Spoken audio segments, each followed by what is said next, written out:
I'll introduce my panelists to you. We have those from Parliament. We have those from the medical fraternity as well. So, ladies and gentlemen, thank you so much for joining us. I just want to do a very quick introduction. We've got about 10 minutes. Today, we are very pleased to have the acting CEO of NHIF. Asante sana for coming, Dr. Samson Kuhora. Right next to him, Dr. James NHIF, who is a former practitioner, now has been in Parliament and is a member of the Health Committee in the National Assembly. And then we also have from the Kenya Medical Practitioners and Dentists Union, Dr. Dennis Miskela, and right next to him, Dr. Simon Kigondu, who's the president of the Kenya Medical Association. Gentlemen, thank you. I'd like to begin with you, Bwana CEO. Why 2.75? How was that figure arrived at? Why not 5%? Why not 3%? What was the decision that got us to this proposed increase? Thank you, Yvonne. Just as we start, for one, down south, Tanzania is at 6%. When we look at Ghana, is at between 2.5 and 3.5%. Go to Nigeria, it's about 5 to 10%. So why 2.75? We did an actuarial analysis of how much it would cost to offer the essential benefit package and compared to the current contributions, which range between 5% for the lowest income earners to 1.12% for the population that is earning more than 100,000. And from our weighted matrix, the suggestion was that the equalizing effect was to offer at a rate of 2.75%. And that's how we arrived at this figure. Okay. This figure is expected to generate the revenues that would finance social health insurance to offer the essential benefit package that has been suggested by government. Okay, so benchmarking internally and regionally as well. Mheshimiwa NHIF, what are your thoughts around the proposals and the justification he's given? Well, the justification, I think, is acceptable to me, not just the benchmarking, but more importantly, they have done an actual study which has indicated what they need to offer the essential package. To that extent, it's okay.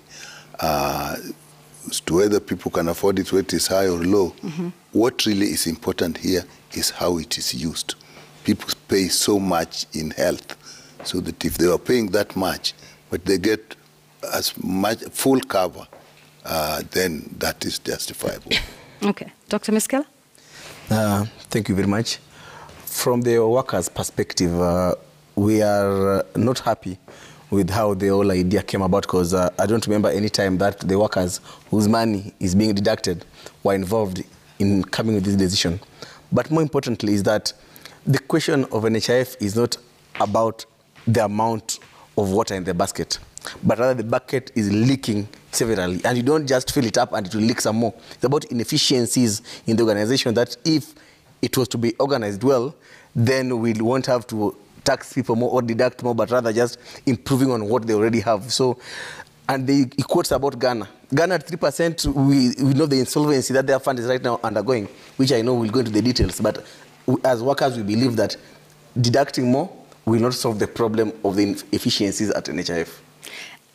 Dr. Kigondu, NHIF needs more money to get more people onto health insurance.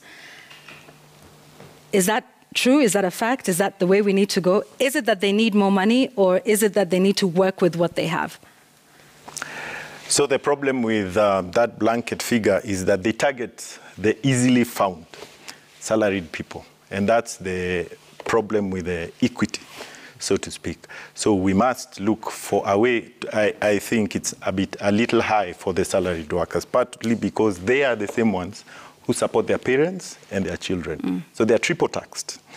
Secondly, there is a way of equalizing funds. So our proposal would be that VAT should be, a part of the VAT should be a tax component to fund NHIF. So that this 2.7, which is very high, by the way, you supplement. If they're looking for more money, then let's get it across equitably. VAT, everyone is taxed VAT depending on your usage.